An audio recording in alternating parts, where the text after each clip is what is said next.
I thought I'd take a point of personal privilege here for a second to say it's a privilege to be the one to ask the questions of Dr. DeHaven, in addition to being Dean W. Kolvar Distinguished Professor of Public Health Sciences at UNCC, and having established three different medical school divisions dedicated to community medicine and community health science research.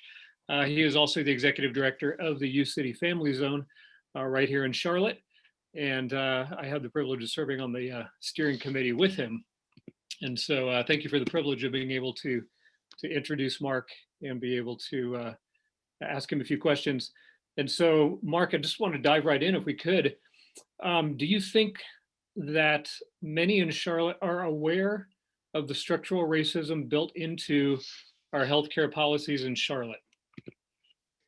Thanks, Brent. Reverend Jones and Reverend Sadler and entire commission, I'm really privileged to be with you tonight. And I will just try to complement the wonderful testimonies of Dr. Sachs and Dr. Parker by adding just a little bit different perspective and a little bit different types of information, I hope. In response to that question, Brent, for me, that's a comparison question about what's going on in Charlotte. And I have to really ask myself, compared to where? I'm a relative newcomer to Dallas, from Dallas, Texas. And as you mentioned, during the last 3 decades, I've created 3 separate medical school divisions of community medicine and a disease prevention institute. And I've also helped to build community medicine capacity in places like Detroit and Birmingham. In places like Dallas, where I spent a great deal of my life, we've got a public hospital system, an expansive system, the Parkland system.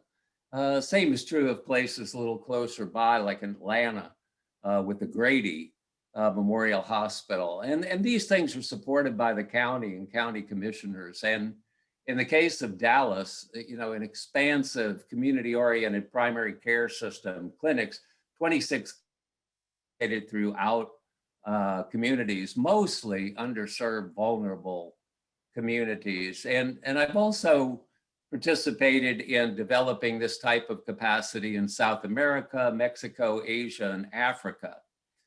And in coming to Charlotte, from what I've been able to gather so far, the level of discourse about racial and ethnic disparities in health outcomes and their structural causes that we were having in Dallas and other cities in the US and throughout the world at the highest levels of leadership inside and outside of medicine and healthcare for the past 20 years and 20 years ago still do not seem to be present in Charlotte, as far as I can tell.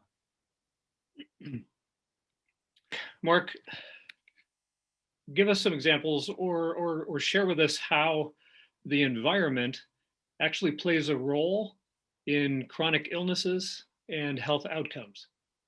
Yeah, thanks, Brent. And both Dr. Parker and Dr. Sachs touched on this, so I won't go into much detail.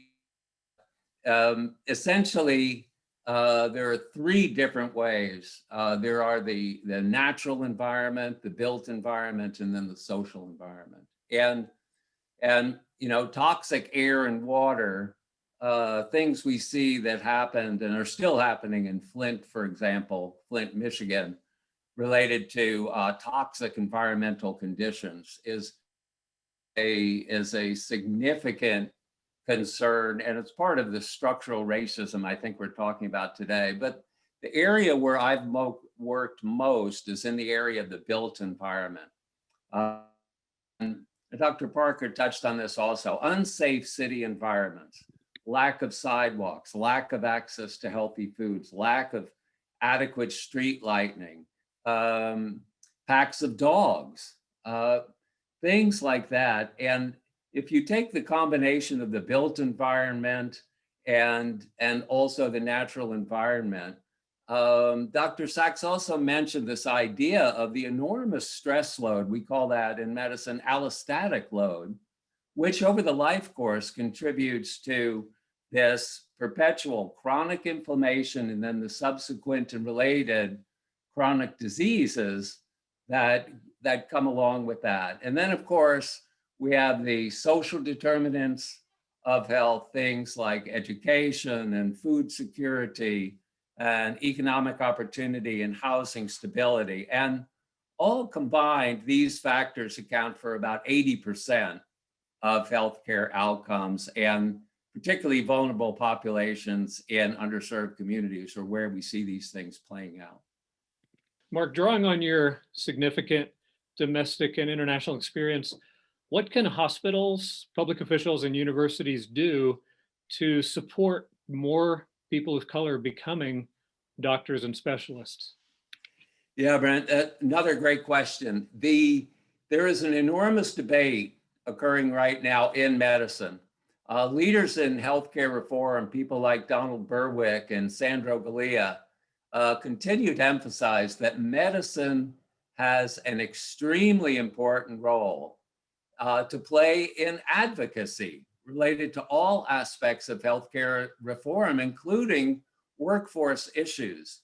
And healthcare systems in places like Charlotte have recently discussed the idea of social determinants and understanding the social drivers that are related to producing health outcomes.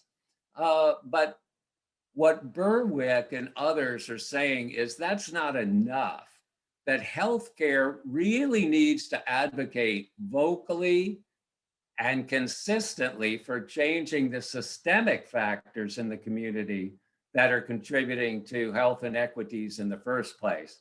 And both Dr. Sachs and Dr. Parker touched on this. And the second point I'd like to make, it was also touched on, this doesn't need to just start in universities. This needs to start in elementary school. Children need to see physician role models who look like them right from the outset. And just anecdotally, in all of the places where I've established my divisions, I have actually required residents and medical students to participate as mentors in the local communities we serve. If you really want to see little kids come on fire, when young African American and Latinx residents and medical students come with me to schools, community centers, churches, the reaction of the entire community, the children, and the adolescents is life-changing. So it needs to start very early on so kids can understand that, we don't know we have the opportunities until somebody shows us. And here's a doctor that looks like me, and all of a sudden the world changes.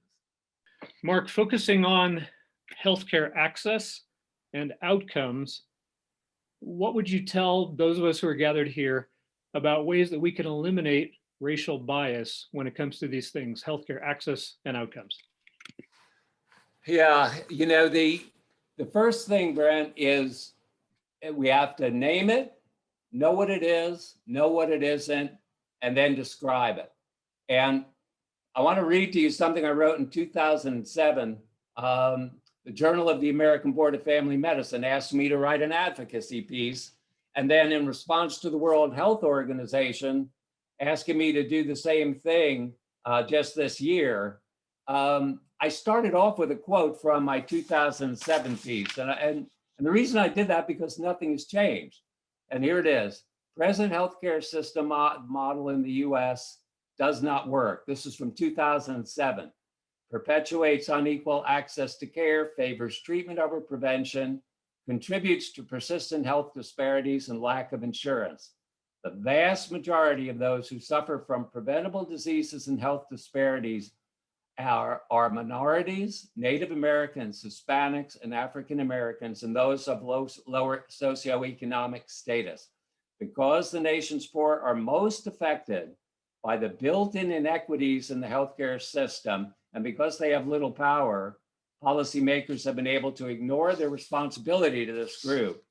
And I won't go into how that plays out. Dr. Parker touched on it, but in that piece, and then in this latter one, I write in the article, when identifiable groups are systematically denied routine access to medical care and are subjected to increased risk of disease and diminished quality of life, the circumstance is at best not normal and unacceptable, but at worst immoral.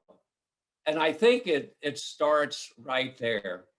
And then the second piece is what Dr. Sachs and others on this call are doing, Brent.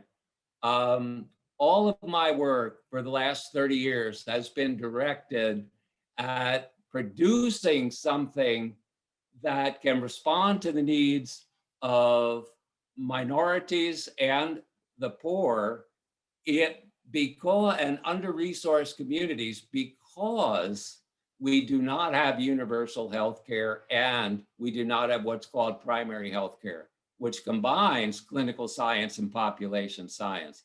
Marginal changes in the existing business model of medicine will do nothing to eliminate the inherent bias in the present healthcare system, Brent. Mark, thank you. I, like others on the call, feel like a sponge here, listening to you and Dr. Parker and Dr. Sachs. Thank you very much for your perspective.